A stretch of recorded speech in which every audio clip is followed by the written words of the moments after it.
कराची से खबर शामिल करें। कराची के इलाके गुलशन हदीद में फायरिंग का वाक़या पेश आया। एक शख्स जाँ बहक हो गया है। शनाख्त चौधरी परवेज़ के नाम से की गई है। मजीद जान लेते हैं मोहम्मद काशान से। काशान बताइएगा अफसोसनाक वाक़या कैसे पेश आया, पुलिस का क्या कहना है?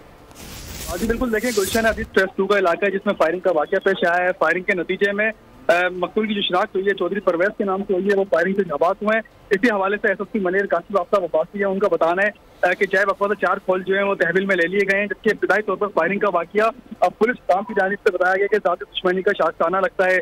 ऐसे ही मकतूल जो है उनकी जानिब से बताया कि स्टेट एजेंसी का वो काम करते थे, स्टेट एजेंट थे। मकतूल का मोबाइल फोन, पर्स और मोटरसाइकिल जो वो जय वफा से पुलिस ने अपनी तहवील में ले लिए।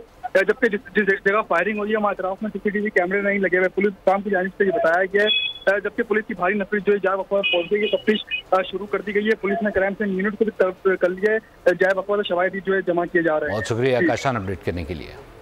कराची जमशेद रोड पर डकैती की कोशिश नौजवानों की होशियारी ने नाकाम बना दी है। वीडियो मंजर आम पर आ गई है। दो मुल्जिमान मोटरसाइकिल पर आए, पीछे बैठे शख्स ने असलहा निकाला। मुल्जिमान को देखकर बाहर खड़े नौजवान चौकन्ना हो गए, फौरन भाग निकले। मुल्जिमान भी फरार हो गए।